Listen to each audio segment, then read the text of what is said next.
弟兄姐妹，大家平安。邀请我们一起来祷告。那请我们的长子，请我们的我们所有的服事同工在我们的位置上，我们要一起来祷告。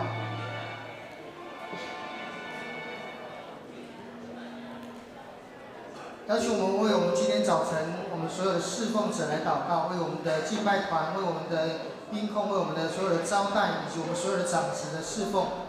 让无论是在场内场外的都能够在神的恩典当中，真是带着一颗欢喜的心来服侍我们的弟兄姐妹，服侍我们的家人，也为着我们每一个弟兄姐妹来祷告。今天早晨我们来到神的面前，我们要更多的领受从神来的恩典，在我们的生命，也在我们的家庭当中，也为我们的诗班来祷告让他们在服侍当中从神领受恩典，也为我们的敬拜团今天所要唱的每一首诗歌不只是敬拜团带的诗歌，而是成为我今天我要敬拜神的诗歌，让每一则字句，让每一首诗歌成为我个人我的生命当中的敬拜为我们自己来祷告，为我们身旁的座位祷告。今天我们要同得在神的恩典当中，让我们能够一同的来领受这样的祝福。特别为着两件事情祷告，一个是我们在弥陀教会的短宣队为着潘牧师以及陈师母他们在所带领的我们的短宣队在弥陀教会的服事来线上祷告，让今天早晨他们在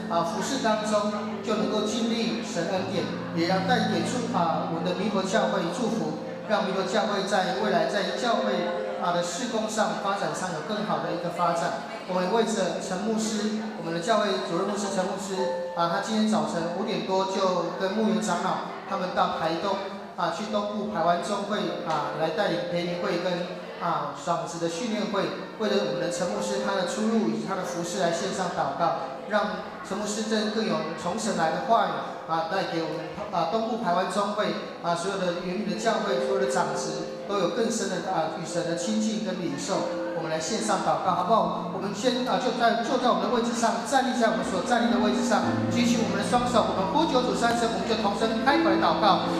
主啊，主啊，主啊！哈利路亚！我们谢谢你，谢谢你的力量，我们在今天早晨接到你之前，一同来敬拜你。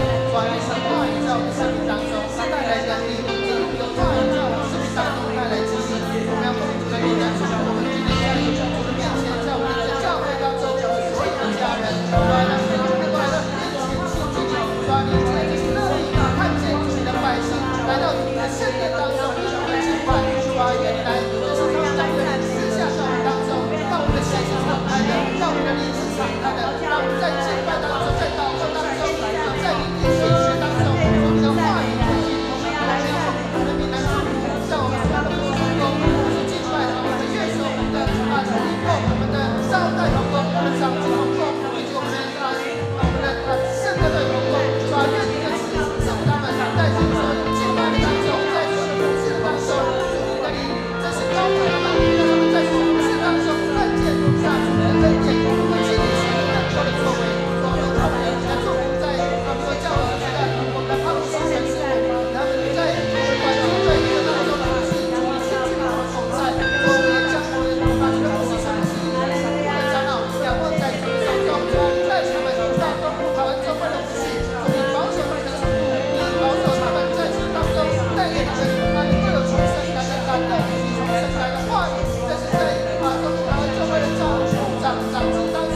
赞美我们的神，我们将最大的掌声归给我们的神，因为他的名是配得我们赞美的。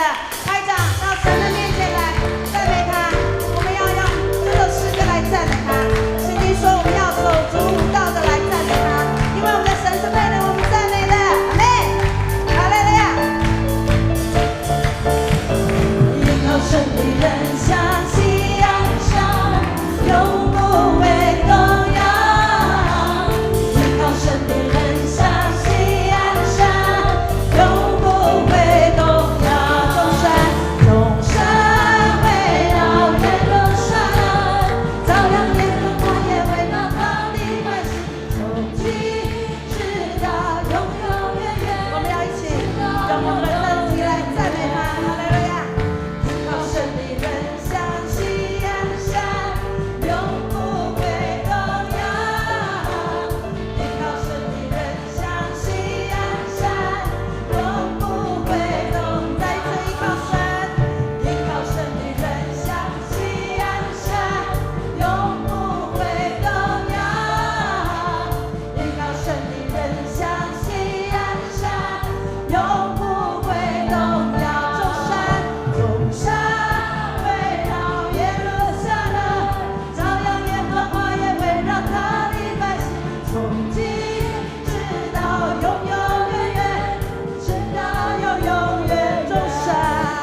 在我们当中，让我们带着他的应许，让我们带着极大的信心来仰望他。我们同声，我们带着感恩来祷告。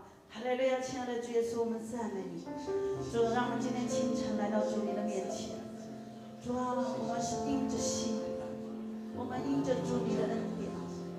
主，让我们能够来到主你的殿中。主啊，我们抓住你的应许，因为我们深深相信，主你是那一位为我们征战到底的神。主啊，你应许我们，你要带领每一个人走过生命的高山，你也带领我们，你要带领我们走过生命的低谷。主，我相信主你是给我们极大盼望的神。主，让我们来到主你的面前。主啊，我们不仅能够喜乐的来赞美你，因为我们相信主你必然要带领我们走过。主，我们要带着谦卑的心来仰望你。主，因为我们是你手下的仆人。主，让我们破碎我们的生命，让我们破碎我们的生命，更多来依靠你，让我们更多来赞美你。哈利路亚！我空手而来，到这世界上。我只剩了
依然站立，用新的诫命来坚固我们的信仰。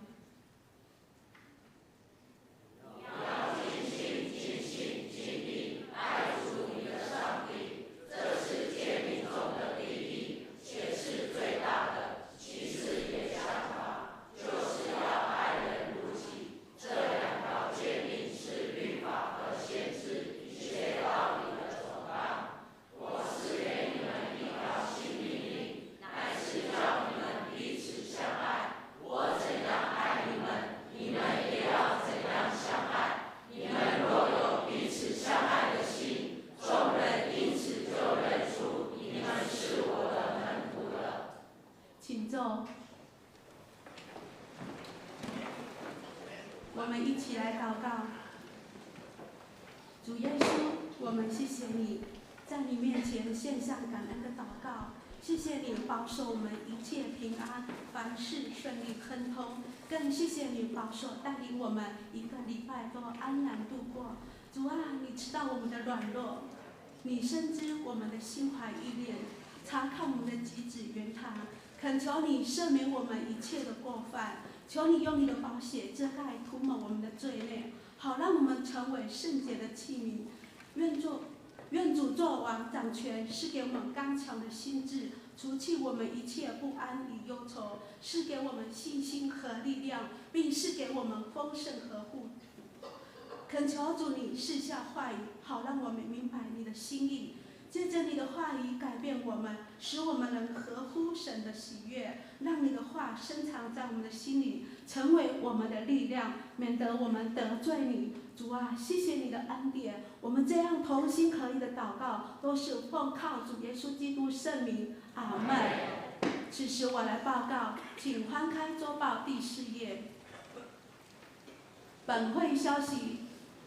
本主日为台神主日，该校差派陈聪辉牧师代表学院前来请安及讲道，敬请兄姐踊跃奉献及代祷。第二，本会陈牧师本主日前往东部台湾中会主领培灵会及长职训练会，敬请代祷。第三，本会定于11月18日星期一下午8点在地下室小会议室里要召开小会，敬请全体长老出席参加。第四，下周主日11月24日为2019年感恩节主日，上午举行感恩节主日礼拜，上午9点至16点举办为救恩感恩、为救人捐血活动，地点教会护堂前面，敬请捐血者携带身份证来捐血，可以在护堂休息等候。捐血者可获得一份精美的礼物。下午5点与敬拜中心举行圣诞点灯礼拜。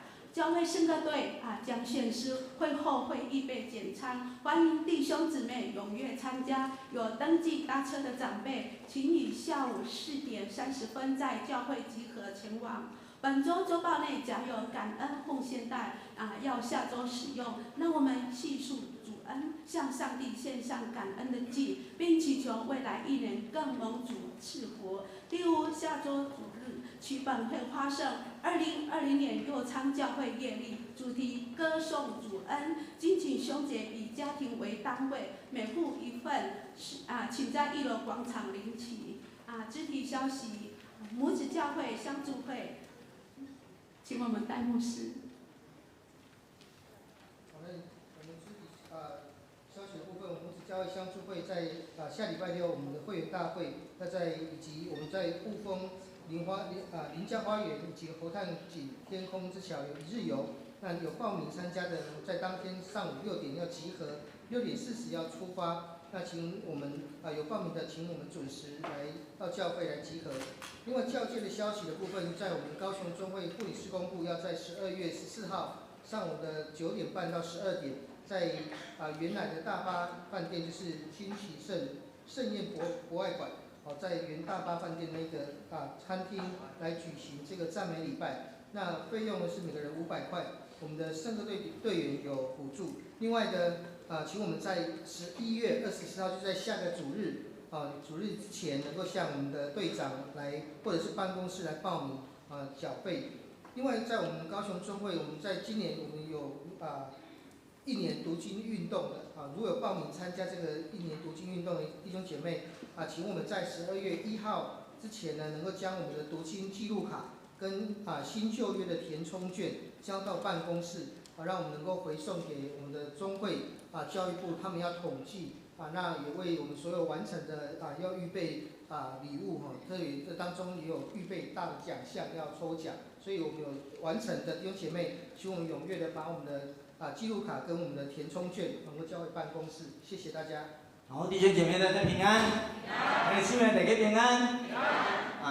每到主日要来教会的这个过路程的当中，都会看到弟兄姐妹穿着很整齐，或是走路，或是骑车，或是开车，就是往教会的方向来前进。那么我们就如同在耶路撒冷的这些圣徒一般，他们每到主日的时候来到圣殿要来朝拜他。我想我们每一个人都是在遵循主话语的人。在诗篇147篇7节跟11节这样写着说：你们要以感谢向耶和华歌唱，用情向我们的神来歌颂。耶和华喜爱敬畏他和盼望他慈爱的人。阿们。耶和华喜爱你，喜爱我，我们每一个人都能够来敬畏耶和华的神，然后我们又要盼望他慈爱的怜悯在我们的当中。所以我们的神是大有盼望的。凡敬畏耶和华、遵行他的道的，变为有福。阿们。告诉旁边的人说：你信耶稣是有福气的。接下来我要来介绍我们今天第一次参与我们聚会的来宾，或许他们是第一次要如同我们一般来得到神给他们的福气哈。首先要来介绍，他真的是第一次来哈。那么他是我们仲平兄修水电的时候都会传福音给他介绍这个海军上尉军官陈永明弟兄，好像在楼上在楼上，因为他很大小朋友。我们楼上的那个爸爸妈妈们，给他拍手，再来握手一下。好，接下来我要介绍坐在我们戴师母旁边一个漂亮的姐妹翁慧君姐妹，翁慧君姐妹在当中请起立吗？我们看一下你要站久一点，我们导播会把画面传在荧幕当中大家看到了来，接下来介绍就是蓝英姐妹的婆婆刘银妹姐妹，刘银妹姐妹在后面这一排最后的地方她挥手，我们给她来一个鼓掌。好，接下来我要介绍她是从三民区真光教会她搬到桥头来那么今天呢，第一次找到我们这个教会，到我们教会来聚会，以后可能都会常在我们这边聚会。李昭满姐妹在那个地方，我们拍手欢迎她就在我们正平兄的旁边拍手欢迎她，拍手好吗？拍手因为有摄影机的驾照，而且呢我们的这个荧幕都是实况转播了有一些在右仓的弟兄姐妹在外地他也可以看到，所以再欢迎一下好吗？好，欢迎您。好，接下来我要介绍就是我们瑞美执事呢一直在关心以前教会叫刘嘉玲的姐妹那么刘嘉玲姐妹已经在11月13号在我们教会已经举行完告别礼拜她是肠癌过世那么刘爸爸还有刘妈妈呢也是一直我们瑞美执事关心的对象，他今天也参与在我们聚会当中。我们来介绍刘晋吉弟兄、曹素珠姐妹，在这个地方我们拍手欢迎他们，我们拍手欢迎他。好，感谢主。虽然你的女儿离开了，但你不要伤心在教会有很多弟兄姐妹可以继续的为你们祷告，关心在你们的家庭当中。好，接下来要介绍我们今天是我们台湾神学院的纪念主日。台湾神学院在哪里呢？上阳明山养德大道那边有我们台湾神学院。那么今天是台神主日台湾神学院的这个主日。那么该院有派我们寿山中会大湖教会的陈聪辉牧师，我们拍手欢迎他。欢迎陈牧师。好，刚刚有站立起来的请你们再一次从你们位置上站立。我们右昌教会要唱欢迎歌来欢迎你，好不好？刚刚没有站立的，麻烦再站立起来，我们来唱欢迎歌，欢迎他们。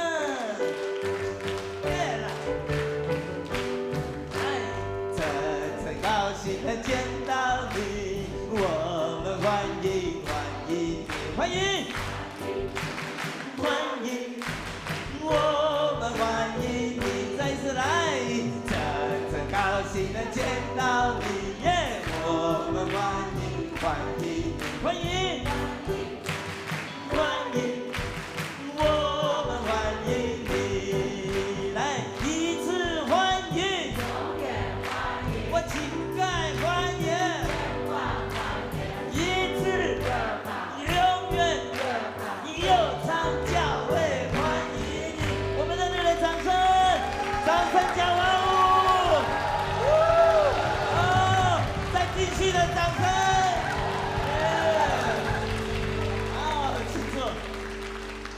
当我们国家呢有外宾有国家的元首来拜访我们台湾的时候，我们总会在中正纪念堂呢用这个仪队，然后发21响的礼炮21响的礼炮。可是刚刚呢，弟兄姐妹，我们在欢迎新朋友的时候，我给他数过，我们的拍手都超过21下表示呢你是最宝贝的，告诉旁边的人你是耶稣的宝贝。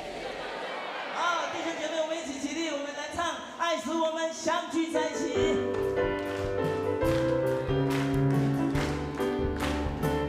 爱使我们相聚一起，爱使我们相聚一起，上帝的爱使我们合为一，爱使我们相聚。弟兄姐妹，我们彼此亲爱的问候，让上帝的爱、上帝的祝福、上帝的恩典能够临到在我们众弟兄姐妹的身上，使我们无论何事，靠着耶稣基督的名，我们都必得胜。哈利路亚！爱使我们相聚一起，爱使我们相聚一起，上帝的爱使我们合为一，爱使我们相聚一起，爱使我们来，爱使我们相聚一起，爱使我们相聚一起，上帝的爱使我们合为一，爱使我们相聚一起，让我们来，让我们一起高声唱，来，让主爱从我们指引我们手拉手，那世界知不到，爱使我们相，来，让我们来，让我们一起高声唱，让主爱从我们开始耶，我们手拉手，那世界知不到，我们相聚一起，我们手拉手，让世界知道。手拉手就是要让全世界的人知道你的热情，我感受到了。跟左右旁边按3下，1、2、3如果呢，他刚刚呢给你捏得太大力，你现在给他回报一下，更大力一点，再3下，1、2、3，因为爱使我们相聚一起。我们拍手赞美我们的神，让神的爱继续永流不断，在我们每一个人的当中。哈利路亚，哈利路亚！好，弟兄姐妹，请坐。我们一起来攻读神的话语。今天的经节是记载于路加福音17章11到19节，白话字在89页，台语版在91页，和合版在108页。翻到时我来读，你们来看。耶稣往耶路撒冷去，经过撒玛利亚和加利利，进入一个村子，有10个长大麻风的迎面而来，远远地站着，高声说：“耶稣，夫子，可怜我们吧！”耶稣看见，就对他们说：“你们去把身体给祭司查看。”他们去的时候就洁净了。内中有一个见自己已经好了，就回来大声归荣耀与神，又匍匐在耶稣脚前感谢他。这人是撒玛利亚人。耶稣说：“洁净了，不是有10个人吗？那9个在哪里呢？除了这外族人，再没有别人回来归荣耀与神吗？”就对那人说：“起来，走吧，你的信救了你。愿上帝祝福凡听从他话语的人。”赞美我们，请教会圣歌队。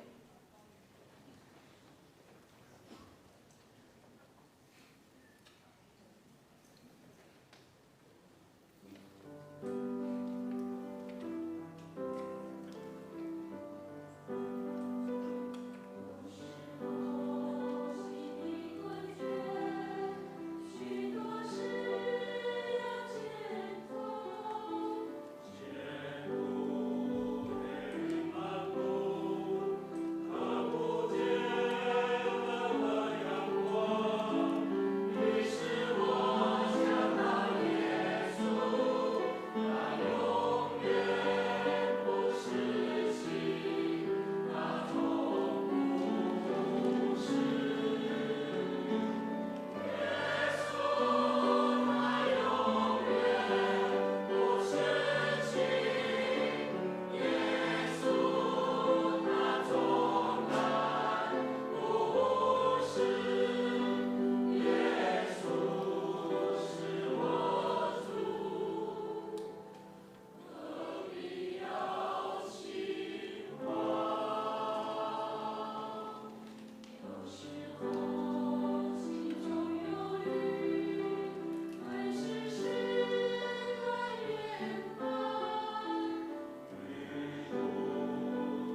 请陈聪辉牧师，今天他所要讲的主题是那9个在哪里呢？那9个在哪里呢？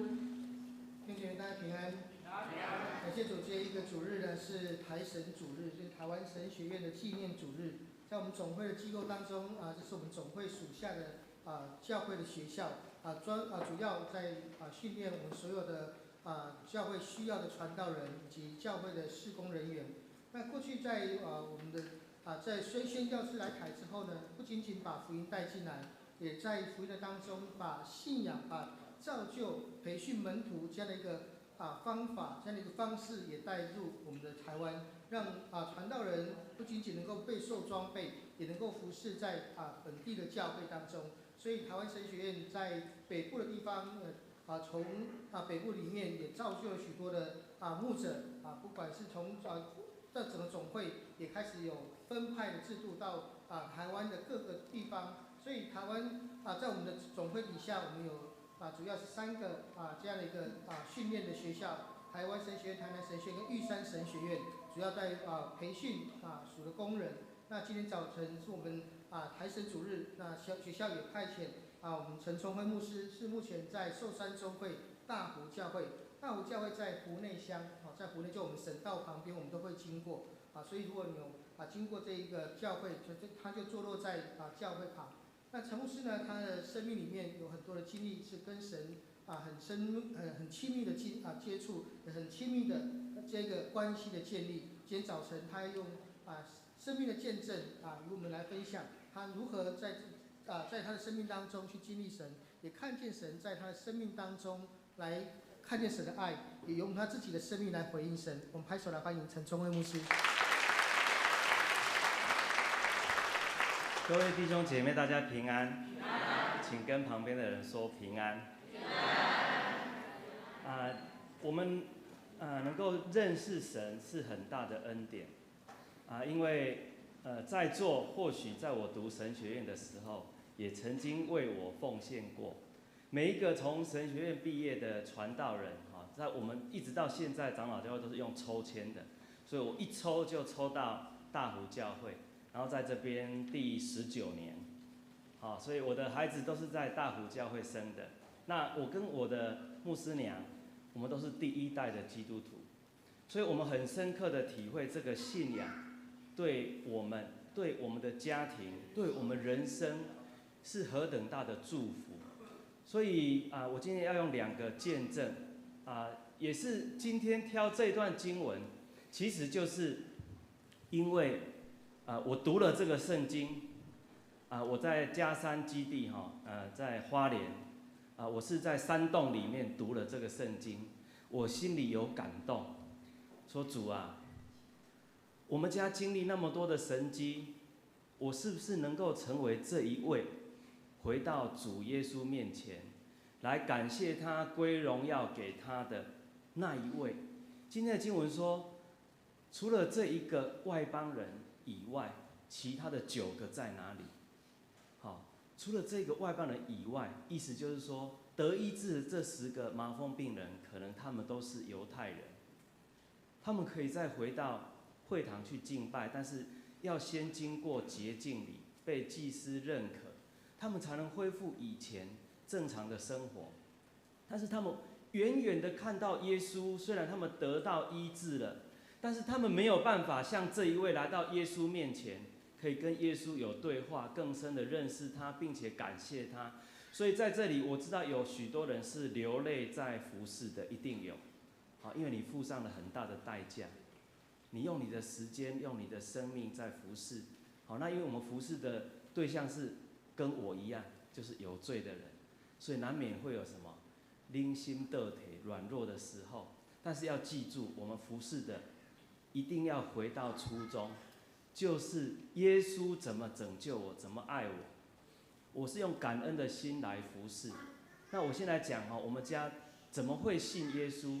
其实我以前出生是在云林的台西，那比较长时间住在四湖因为我们家有6个兄弟姐妹那因为家里非常的贫穷好，以前几乎没有什么工作机会哈，大概只有种田，在云林就是这个样子哈。后来我们全部的孩子都是给外婆带，因为家庭经济非常困难。那为什么我们会信主？其实以前生活很苦，我的妈妈她都到处去拜拜，那非常的迷信，他们什么事情都一定要去问，要去算命。那我不知道，可能或许只有云林那个地区的那个算命的哈，有这种不好的传统。他们发明一种说法，为什么讲发明？其实可能他们一点根据都没有，就是我们的孩子哈都不能叫妈妈，我们从小都是叫我妈妈叫名字。为什么？因为算命的说的，不知道是如果好兄弟哈知道这个是你的孩子，可能会让他不好养。那最可怜的其实是我弟弟，因为算命的说他跟我妈妈相克，不是你死就是他死。好，相克咱知影好，这个生辰八字相克，这个很难理解哈。在我们的信仰里面，生命是上帝所赏赐的产业，是何等的宝贵，是要领受上帝祝福跟生命，这是我们从信仰里面所知道的啊。每一个生命都是上帝所爱的，但是以前我们的传统观念不是这样。你生的孩子可能跟你相克，你生的孩子的时间点跟他属龙、属虎、属土，跟你会相克呢。所以我弟弟，我后来才知道为什么他后来会变成一个暴力的人，原来就是跟他小时候受伤有关系。好，那等一下再讲我弟弟的故事。我先来讲我们全家为什么会信主。其实我们以前困难，所以姐姐他们都只有国小毕业，然后呢就到台北去学美发。所以我们家在我爸爸、我妈妈、我妈妈 Q 转，以前的回收不是像现在他在那里等，然后呢大家就把回收的送来，然后再转卖，不是。以前我妈妈就是那个每天清晨。半夜下雨，他就在社子岛从那里出发，然后呢去收人家不要的纸，工厂丢掉的纸。然后呢，我爸爸就是在载纸，司机兼捆钢，不是用堆高机，他每一捆纸都是要用人力把它抬到车上，所以就这样欠，存钱。后来在莺歌买了房子，我们全家就搬过去。所以我姐姐她17岁就开美发店当老板娘，那时候是3年4个月，耳塞就是要3年4个月才能出塞其实耳塞的过程根本就是跟家里请的仆人一样，买菜、照顾小孩、打扫、洗衣服，全部都要但是呢，我们终于有家可以住了但是呢，我的弟弟竟然被丢在云林，为什么？大家知道原因因为他跟我妈妈相克，所以我们全家搬去，我弟弟就被丢在云林的地方，一直考，因为没有兄弟姐妹跟他在一起，只剩下他跟阿嬷，阿嬷开又不方便，所以呢，后来没办法，一样把他带上来。但是你知道吗？以前我们真的是被民间信仰捆绑，我妈妈还是相信。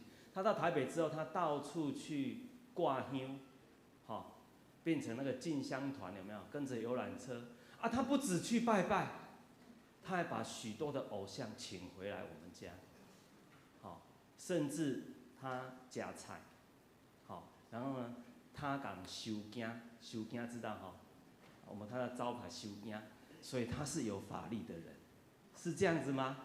所以我弟弟接来台北莺歌之后，我妈妈又把他送给客人，因为我们家是做美发的，再把他送给别人，送出去2次。所以在我的弟弟心里其实是一个伤害。但是呢，这跟我们家信主有什么关系？原来就是有一天我的姐姐在帮人家洗头的时候，突然间起胆起鸡为什么会叫起鸡，而不是叫精神疾病？因为它会变声音，说它是罗掐太柱、哪吒太子，它就会变小孩子的声音。他讲他是哪一个神，他就会变那个性别的声音。有一次，他叫我们全家跪在我们家的美发店。其实那时候已经没有办法做生意了，因为他不知道什么时候洗头洗到一半会变成鸡头，所以我们也怕客人会吓到，所以我们就把店收起来。其实那是有一段时间，这段时间我们能做什么？当然，我妈妈一定是请人来看风水，该问呐，能花钱的就花，能拜的就拜，能算命的就算命，但是没有解决。有一次，我姐姐说她是观世音，叫我阿嬷从楼上倒退走下来，因为我阿嬷掰咖，叫她走下来说，一起观世音，那个声音就是我们可能有看过那个附身的人在讲话，叫她从楼梯上走下来。那一次之后，我们觉得说，那怎么办呢？我们什么神都拜了，但是他的问题还是没有办法解决。对我们来讲，我们相信啊，因为他说他是神明，我们就相信。就好像许多人喜欢算命，他也根本不知道那个是真的还是假的，他就是相信。但是他相信呢，他就被捆绑。所以呢，有人说在基隆和平岛有一个庙很灵，所以我妈妈当然。一定要去，所以他就带他去，就带着我的姐姐，他们就到基隆和平岛有一个庙，我只记得在半山腰，我也只记得有一个观音像很高白色的，在半山腰的地方，我还记得我拿水果去看我姐姐。那去的时候呢，那个庙正在改建，但是他们有所谓的厢房、香客大楼，让远途的人可以去住。那我妈妈就拜托她说我女儿怎么样，是不是可以让我们在这里住几天，或者是神明会帮助她，能够让她恢复健康。那去的时候当然我们就用那边的方法。有一次因为那边在改建所以有一次在冬天的时候我记得妈妈曾经讲过这一段，她说要帮她洗澡的时候。我姐那天不要让她洗，就把她赶出去然后呢，那个水从临时搭的洗澡的地方流出来，很冰。那身为母亲当然很难过，因为不久前她才自己去撞那个钢筋，下巴的肉掉下来。所以我妈妈已经这么相信，而且这么拜，而且这么虔诚，但她那时候有祷告一句，她说：“神啊。”用神因为我妈妈无读册，用台语，用神你来救我的查某囝。为什么天气这么冷，你给伊洗冷水？意思就是说，好像我姐姐不能自己控制。那我们这么虔诚，为什么你要对待她这个样子？那大概就是我妈妈那时候的心情。就在庙里住的时候发生，应该是至少有2件事印象很深刻。就是有一次在大拜拜的时候。所有的偶像都请到庙埕，那可能我不知道基隆区还是全台可能是大拜拜，所以很多人来。但那一天我姐姐却讲了一句话，她跟我妈妈讲：无半仙，只有12个。她说没有半尊神明，只有十字架。我妈妈想说，这个人大概头壳坏掉了，这么多。尊神明怎么会说只有十字架？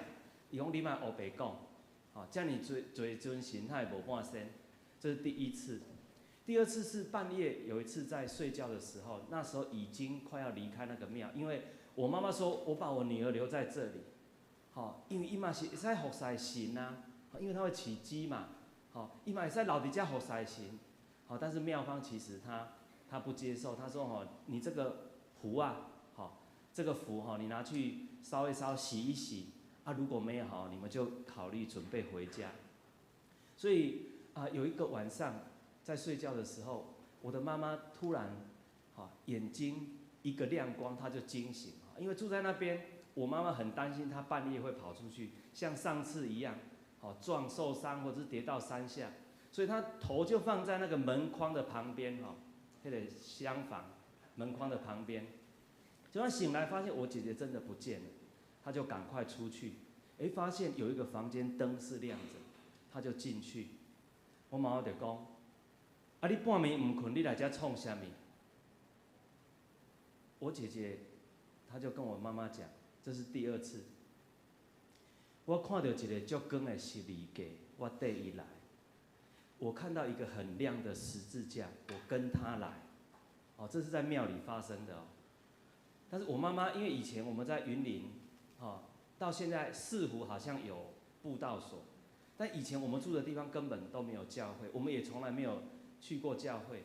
但是我妈听到十字架，听到说伊对十字架来，伊讲吼，你莫黑白讲，紧转来困，你莫黑白讲，紧转来困。结果我姐姐却指着旁边的棉被，她说：“这样子你还不相信吗？用安尼你还阁唔信？用台语讲，因为我妈妈可能会听台语，你安尼还阁唔信吗？”就我妈妈一看，啊棉被在那里是要信什么？结果我姐姐原来是把一条毯子跟一个棉被叠一个十字架。我妈妈好像也被圣灵开她的心呢。他就跟我姐姐讲说：“我是不是爱信十字架，你才会好？我是要信十字架，你才会好。好像那个任务已经完成了，上帝已经透过我姐姐跟我妈妈讲。我觉得这个对话实在是太神奇了。对一个收囝夹菜的家庭，就不可能信耶稣的这个家庭，竟然在我们家会发生这种事情。但是呢，我们根本过了就忘了，为什么？因为一早起来，我姐姐又开始起档，又变成像鸡童一样。那没办法，人家庙已经说你胡啊洗洗的就回去吧。那我妈就打电话给我爸爸说，怎么办？连庙也不给我们住了，那怎么办？好，那时候我大姐、二姐，其实那时候是台湾经济起飞的时候，他们做美发的生意非常好。好，所以他们在中山北路马偕医院对面，好，就是那唱片行对面，好的巷子里，我都记得巷口有一家3·1冰淇淋的巷子里面，他们开了一个美发店，有请很多的助手。我爸爸就说，无给他送去精神科，好，送他去看精神科，好，说哪里有精神科？水乡美院就是我姐姐，因店对面有一个马偕病院。有个马偕医院可以去，我说好啊，因为他就近走一个地下道过去就是马偕医院，就近可以照顾。好，如果需要治疗也比较方便，所以呢就坐计程车坐到马偕医院。好，但是我姐姐到马偕医院的时候，哇，力气很大呢。我爸爸司机兼捆工，伊是足有力的，抓他抓不下去，一直挣扎。那我妈妈抬头看民生路那一边有一个十字架在马偕医院的那个墙面上，然后她突然想到十字架，伊就跟我三姐讲，她说：“你是不是看十字架你会惊？你若会惊，你就出去。”因为她知道为什么她力气这么大，在挣扎，她里面有另外一个力量在控制她。结果我姐姐真的就安静了。没想到挂号的时候，我姐姐竟然讲哈利路亚。我们从来没有去过教会。旁边在挂号的人说：“你们是拜耶稣的吗？”我妈妈说：“没有呢，我们是拜拜的。”当然不以为意因为我们也没有接触过教会，所以就真的挂精神科。上帝派了一个人，真的是上帝派来的天使。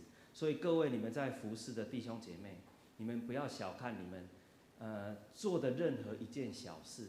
这个妈妈她是一个执事，树林教会，她工作已经退休，她从树林坐火车呢，然后到马偕医院去做志工。好，那去做志工的时候，她有听过我妈妈跟她讲，其实她有点不好意思。好，这是后来她自己说的，她不好意思跟我妈妈讲说，你来信耶稣啦。好，有时候我们要传福音都会想说，人家他信得那么虔诚，好，要这样信耶稣不是那么容易，所以我们大概会有所保留。但是有一次，我妈妈就看着我的姐姐，又在那里挣扎，然后那个护理人其实都有点怕，这个好像不是一般的精神科，因为还会起档，但是他们还是用药物给她吃。那有一次我妈妈去出来，她其实心里非常难过，因为所有的方法都试了。她出来之后，那一天刚好那个执事有来，她就拍了那个椅子，伊讲这边也无好，我就要信十字架。好，伊毋是讲信耶稣，伊是讲这边若无好，我就要信十字架。那一天，那个执事就出现在他的身旁。他说：“这位姐妹啊，感谢主，上帝要救你和你的女儿，因为如果不是上帝，你不会自己讲你要来信十字架。”他就跟我妈妈讲，他说：“你的女儿，我几次有遇到她，我看她在那里挣扎，我觉得她比较特别，我为她祷告，她会安静。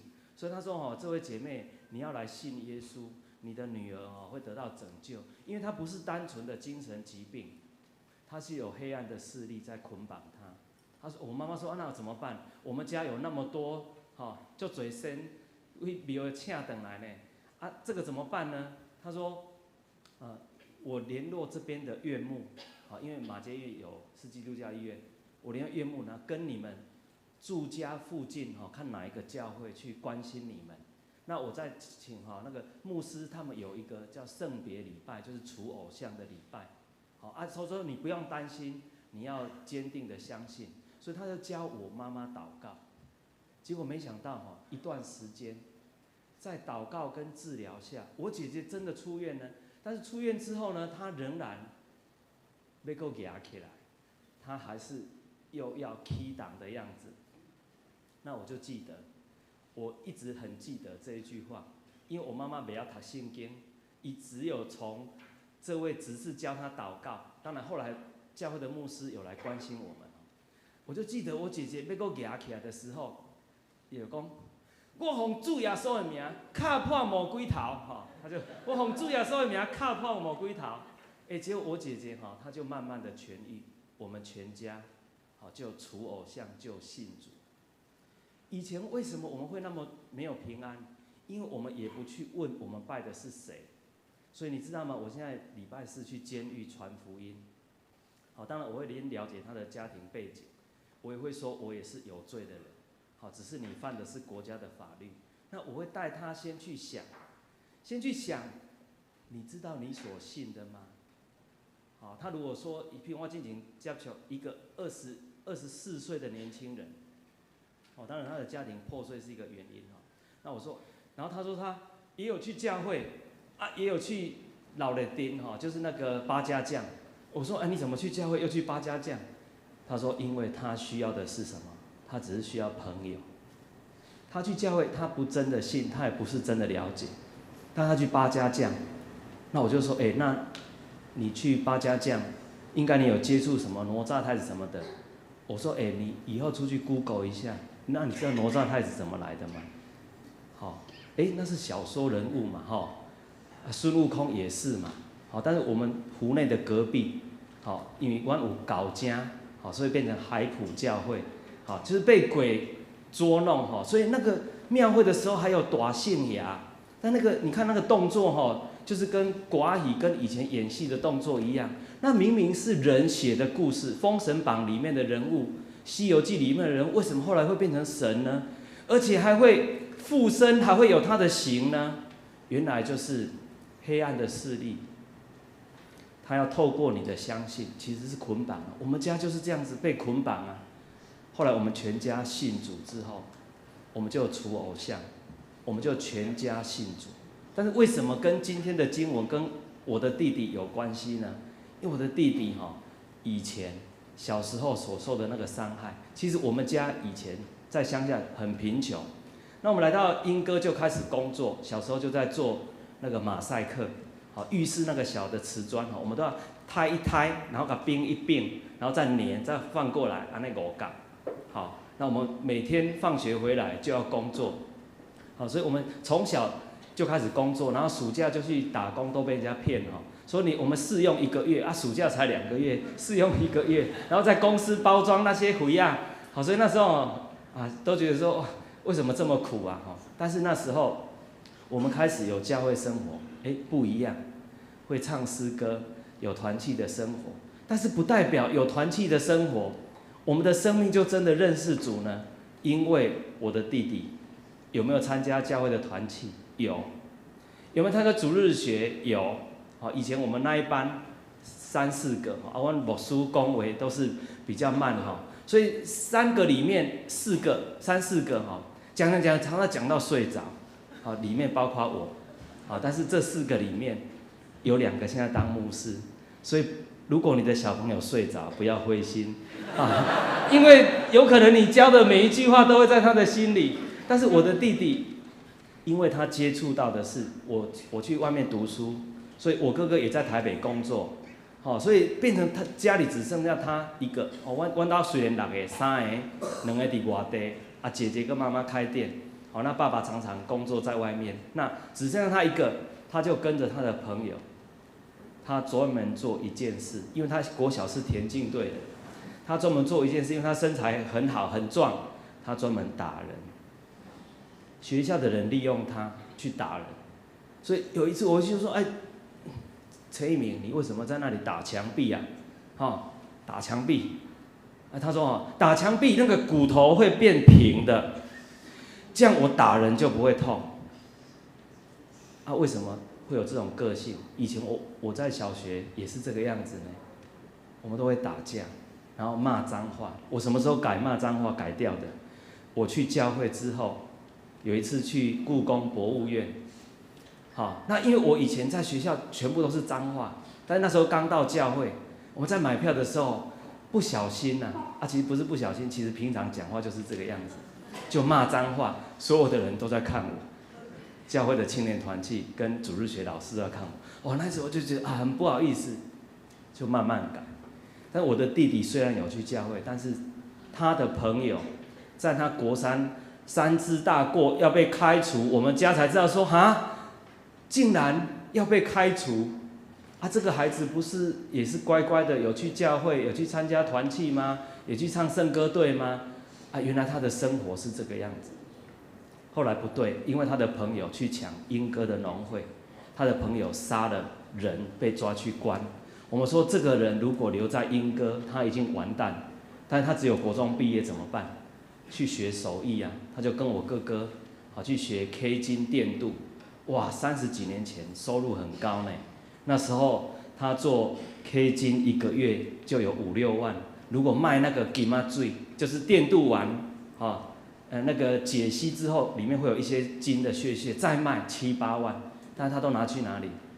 晚上拿去玩赌博电玩。但是他同时又是因为他住在马偕院后面租房子，他又去双连教会唱圣歌队，所以是一个唱圣歌队的人，却是晚上却去赌博电玩，把他赚的钱全部赌完的人。所以信仰如果变成宗教，就是像这个样子。有没有在服侍？有嘛是唱圣歌队有没有去教会？有也受洗了但他的生命没有真的跟随主，没有真的了解这个信仰的宝贵，是要让你的生命恢复主创造你的荣耀，变成一个健康的人，做生命好的管家，然后呢，对别人也会有益处。但他有一次我想也是圣灵感动，但是却是在坐马桶的时候，他在那里做了一个祷告。他说他边抽烟，他说：“上帝我要看到你，我才要相信。”那是因为他觉得他的教会生活跟他的实际生活，差太多了。上帝有没有听他祷告？有，因为在双连教会，我不知道是那一次是不是在双连教会。以前我在读神学院有一段时间，双连教会每个月都会举办一次特会，要邀请讲员。那我弟弟想说，医治特会敢有影？他想说，神看不到那真的会医治人吗？他就想说，我去看看。就那天聚会完之后，那当然牧师就为需要的人祷告。那其中有一个弟兄，就是我后来当兵回去找他说的。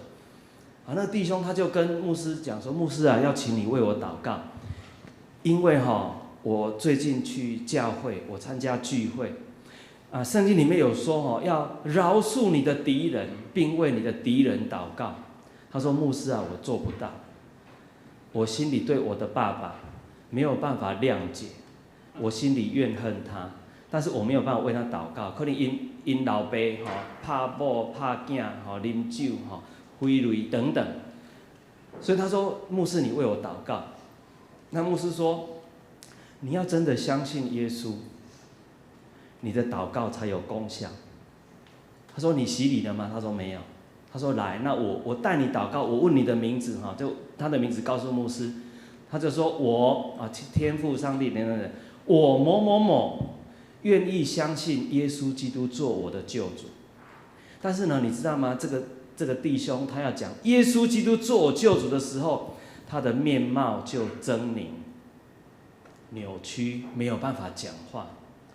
所以我弟弟坐在后面吓一跳，因为他想说，我是一个没有信心的人，我的生活败坏，万一那个鬼跑来我身上怎么办？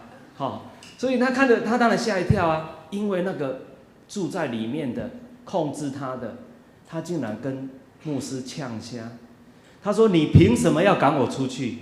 是我先找到他的。”好，我想是因为他里面很多捆绑，跟他在一起已经很久了。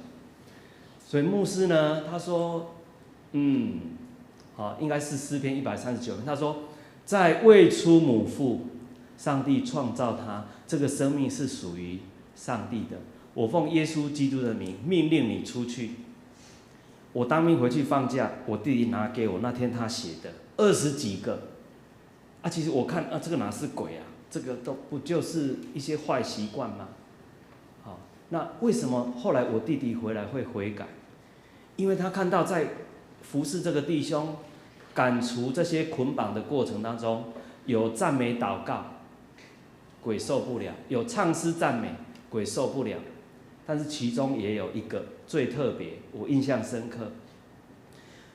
牧师奉主的名邀他出去，他不出去。牧师说：“我奉主的名命令你，你叫什么名字？”他说：“恨。”那怎么办？赶不出去啊，怎么办？所以牧师说：“大家，我们继续为这个弟兄祷告。他被捆绑这么久，他需要主的爱跟释放。”就有人祷告的时候流了眼泪。啊，这个兄弟他虽然被控制，但是让他的五官还是看得到，耳朵还是听得到。但是他看到有人为他流泪的时候，他的心被感动，他也流出眼泪。牧师知道说，圣灵已经在他的心里，所以奉主的名命令这个仇恨离开他。我弟弟从那一天回去之后，他就跟我妈妈跟我姐姐住在莺歌，他说我们每天晚上都要来家庭礼拜。我们要唱诗赞美，我们要读圣经，好，因为唱歌而乐，这是真的。好，我们说，当我们赞美的时候，啊，主就设立宝座；当我们奉主的名祷告，就有能力。啊，我想最宝贵的哈是什么？最宝贵的是生命的改变，这是我所看见最大的神迹。为什么？因为生病医治也会老，也会死，但是生命的改变。能够变成一个健康的人，所以有时候我去监狱传福音，我也会跟他讲的，因为一般的人可能不会那么快相信。那我会讲啊，不然我们来看看50%就好了。好，我说如果陈牧师相信有耶稣，有上帝，那即使到死的时候50%，发现他竟然没有上帝，但是我的生命已经从我相信的开始。我倚靠耶稣有平安，我知道在患难中有上帝与我同在，我知道我不需要再惧怕这些从小长大这些传说，这些什么命运，这些什么捆绑，没有，我在基督里已经得着真正的自由。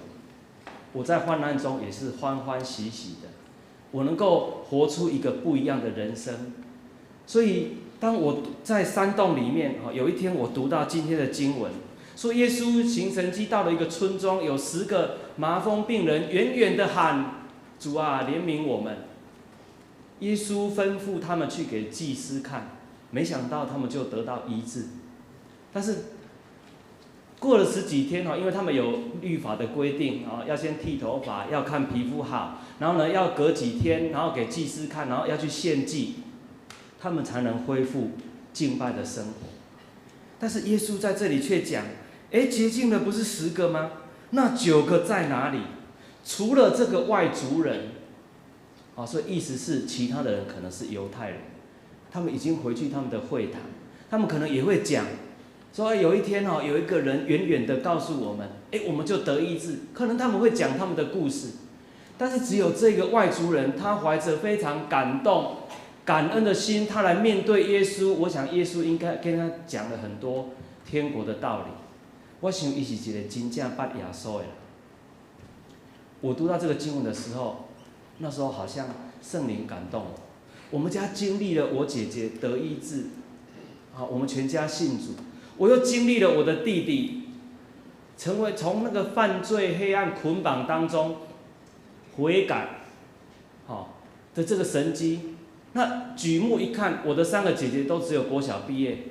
我一看我的大哥，虽然我们都一起洗礼，但是他已经离开上帝。我的弟弟因为佚佗，只有国中毕业。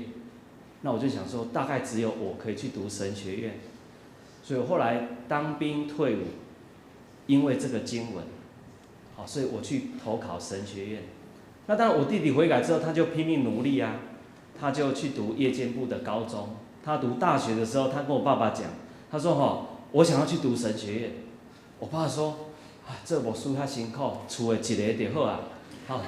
那时候我在读神学院，他说当牧师很辛苦啦，一个就好了，而且神学院学历也不被承认。各位不一样了，现在的神学院教育部有承认。其实爸爸是不想要弟弟去辛苦，但后来我弟弟就读文化大学的这个资讯，后来他用他的专长在总会架设网站，他现在也是当牧师。所以今天的这个经文，如果我们坐在这里的都是那一位被主医治的人，其实你可以天天回到主的面前，说主啊，我能够得救，这是非常大的恩典。你不要小看你做的一件小事，就像我讲的，我某书底高年级那一班，教的可能是3个、4个、2、3个睡觉，1个睡觉，里面有2个牧师。而我以前带的青少年主日学学生，现在也已经派来寿山中会，在牧会。而我来大湖教会19年，我们去带的这些大专团契，这19年当中，至少已经有4个人，他们已经去读神学院，现在已经出来在牧会。那我们要说的是什么呢？我看到我们的周报，看到我们的小朋友，看到我们这些小组，我觉得右昌教会是上帝所祝福的教会，因为很多人愿意来回应主的呼召。所以今天呢，牧师来这里有一个很重要的，就希望说大家奉献关心神学院，因为右昌教会也曾经为牧师奉献过，也为我的牧师娘，她也是读台神音乐系，那也有企业家去奉献。所以因为以前所有神学院的经营都是靠一点点的学费跟弟兄姐妹的奉献，所以你们的奉献也会造就传道人差派到各地。所以呢，今天牧师不是只有要大家奉献，我也希望在我们当中的年轻人，如果你也体会到说，我信主之后，我的生命不一样，我得到的这个救恩真的改变了我的生命，我也愿意像这一个，充满感谢去到主的面前。得救的不是那么多吗？我那天读到这个经文，好像主对我说，我在你们家，你们不是也是外邦吗？外邦人吗？你们得了救恩，那不赶快回来感谢吗？所以我说主啊，是。虽然以前对自己很没有自信，觉得说我不会讲话，我能力也不够，我怎么样读神学院？但是当你愿意的时候，主就要用你。所以愿主祝福我们，关心神学院栽培传道人。我们不只奉献，我们也要把我们最好的青年人说去吧，你去神学院造就，来服侍主吧。因为我们得的救恩是何等的奇妙。我们一起来祷告。天父，我们感谢你，你从千万人当中特别拣选我们得到这个救恩。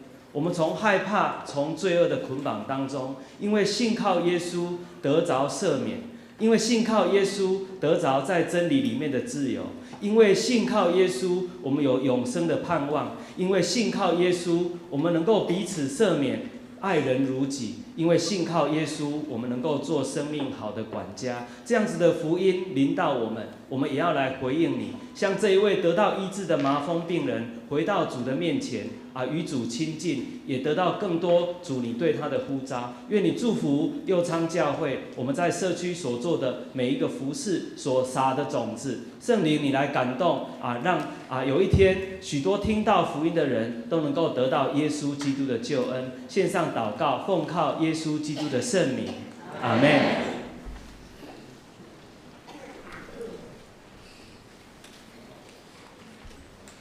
你的生命得救了吗？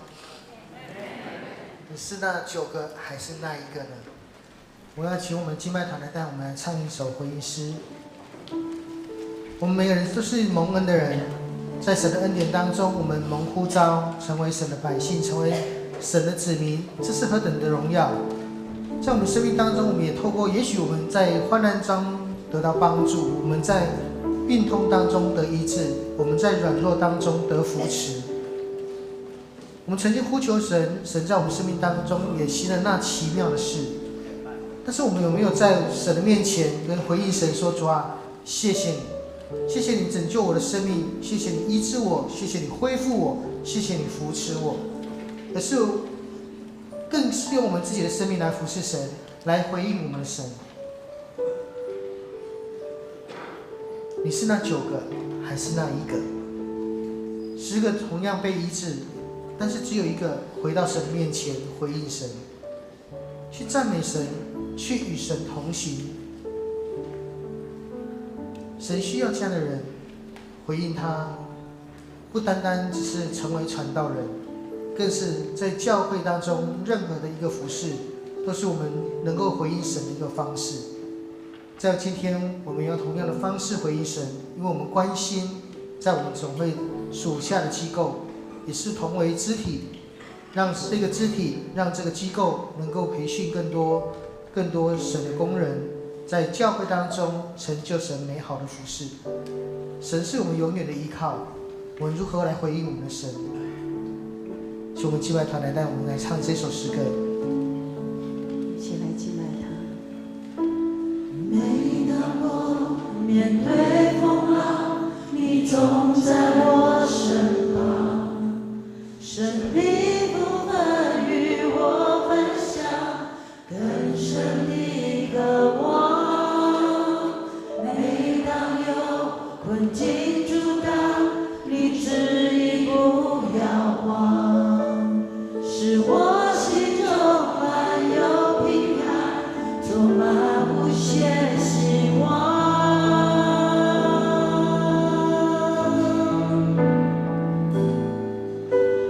你是我永远的依靠，坚守信心来宣告，我只是经历你全能的力量，唯有你是我永远的依靠，坚守信心来宣告，当我来全心敬拜，神迹就在不远前方。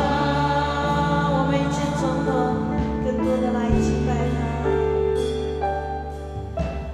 每当我面对风浪，你总在我身旁，生命不分与我分享，更深的渴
靠。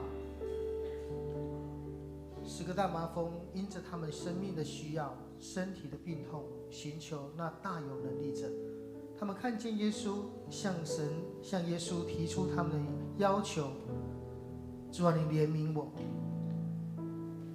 他们得了医治，但只有一位回到神面前来回应神。崇慧牧师他们的家庭，因着他们从过去的信仰进入到一个全新的信仰，也因着神在他们的家族当中带来那奇妙的事，让他们所经历的，也让他愿意回应神。我们呢？神在我们生命当中做了什么？神在我们的家庭当中做了什么？我们有没有回应我们的神？向神说：主啊，赞美你，主，我感谢你，谢谢你医治我，谢谢你恢复我，谢谢你扶持我。也许你正在许多的苦难的当中，也许你也在难处的当中，也许你也渴望你的病痛的家人得着恢复，得着医治，把他带到神面前，把你的家人带到神面前，把你的问题带到神的面前。今天神他是听祷告的神，从我们生命当中向神来呼求，将你的难处、将你的问题、将你的病痛带到神的面前，奉主耶稣的名来宣告，这一切都要离开。举起我们的双手，我们呼救主3声，我们同声开口来祷告。哦，主啊，主啊，主啊，哈利路亚！主，我谢谢你，主啊，你是我们永远的帮助，永远的依靠。主啊，在我们生命当中，主，你从我们开始，主啊，我们的生命就从你开始，我们的生命当中就是从你的拯救而来。主啊，愿你在每个弟兄姐妹生命当中，主啊，让我们看见，我们能够被呼召，我们能够被蒙拣选，成为你的百姓。今天，主啊，我就要像那10个大麻风的第10个一样，我要回到你的面前，向主你来回应。主啊，我在这里，主啊，我能够用我自己来服侍你，让我用我自己来荣耀你。主啊，愿你帮助在我们生命当中，我们得到了帮助，得到了恢复，得到了医治。主啊，愿你在我们的生命当中行奇事。主啊，我要奉主的名来祝福。今天在我们当中，主啊，我们弟兄姐妹他遇见难处的，他遇见苦毒的，他在生命当中是无法割舍的。主啊，我们要奉主的名，命令他一切恶者的作为离开，让他的生命得以自由。主啊，我要奉主的名来祝福。主啊，在我们的家人当中，在我们的弟兄姐妹生命当中，他们有病痛的，主啊，我要奉主的名来祝福他，主让他的生命要得到刚强，一切的病痛要离开他的生命，让他不再受这些罪的捆绑，不再受那恶者的捆绑。主啊，你成为我们生命永远的依靠，你就是我们的帮助者。我们单单的相信你，相信你在我们的生命当中带来盼望，在我们的生命当中带来能力。主啊，愿你来赐福，让我们的弟兄姐妹能够真实的回应你，你就是那爱我们的主。我要真实的回应主，主啊，我也爱你，我也爱你，你是我永远的依靠，永远的帮助。主，谢谢你，主，谢谢你。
信心来宣告，让我来全心敬拜，神迹就在我眼前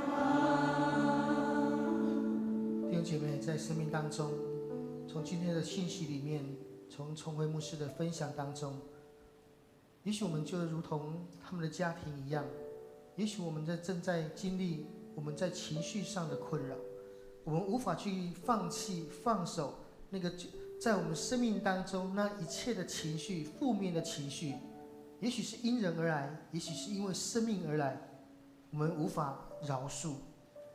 求神帮助我们。也许我们在生命当中也同样在经历生命当中有许多的捆绑，也许是病痛的捆绑，也许是情绪的捆绑，也许是在我们的信仰当中，因着过去信仰的所带来这一切中，在恶者作为当中的捆绑。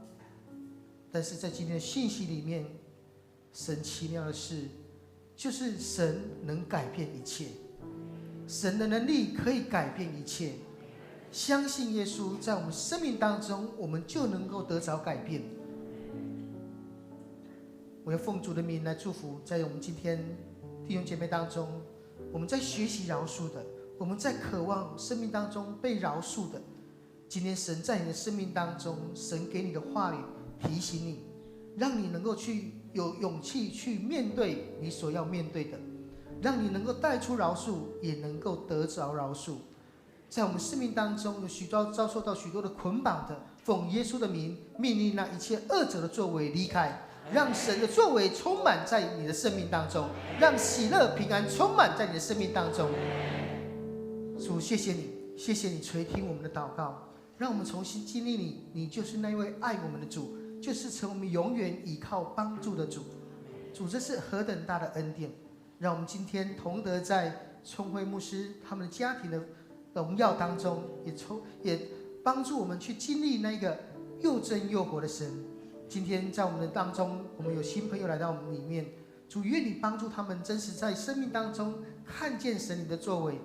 特别主，我们在知道我们有忧伤的家庭，他们在恢复的过程，主，你也特别纪念他们，特别在生命当中重新看见盼望。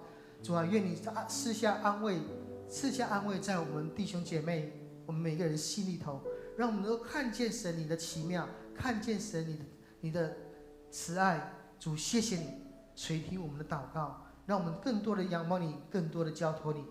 主，谢谢你，我们在主的面前献上感谢祷告，奉耶稣基督的名，阿们。我们将荣耀归给神。弟兄姐妹请坐，请我们执事来收奉献。执事，请执事来收奉献。我们勇敢的回应神，用我们的能力，用我们的金钱回应神。神是爱我们的神，神也是眷顾我们的神。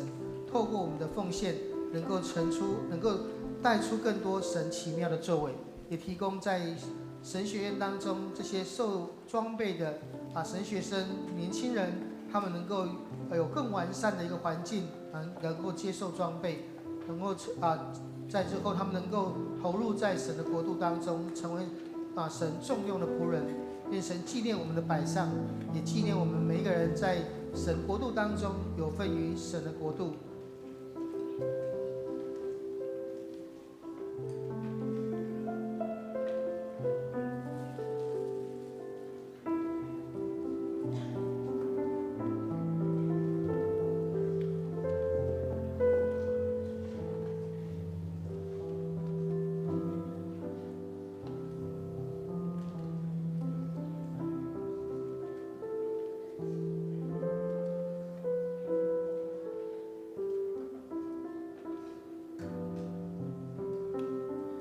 我们同站立起来，我们来唱奉献的诗歌。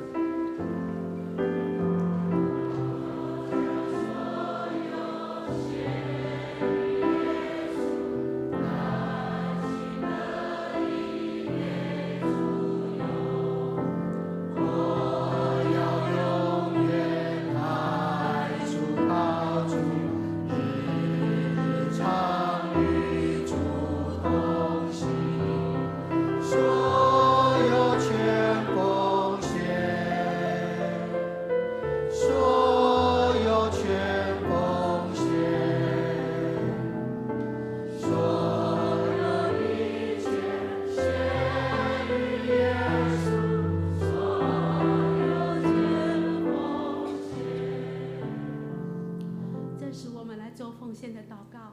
亲爱的天父，我们感谢你，让我们有机会及能力献上微薄的金钱，成为圣工所需。谢谢你，让我们在主日的时候一同来敬拜赞美你，这是我们上好的福分，也是主你的祝福。主，谢谢你，主，我们这样同心祷告，都是奉靠主耶稣基督圣名，阿门。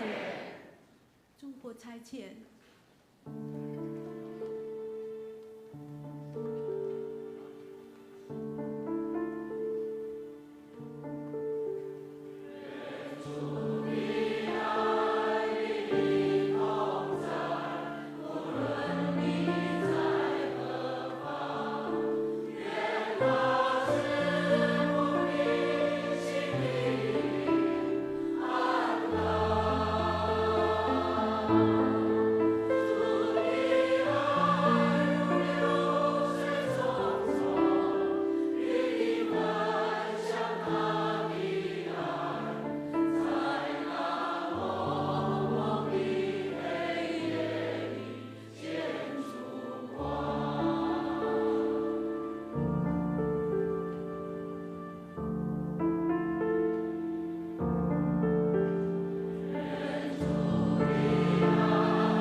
愿主耶稣基督的恩惠、上帝永不改变的慈爱、圣灵的同在感动，保守我们从今时直到永永远远。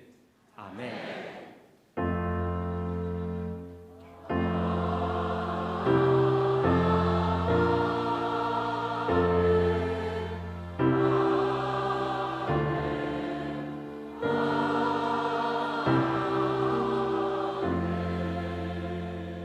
请众上会默祷。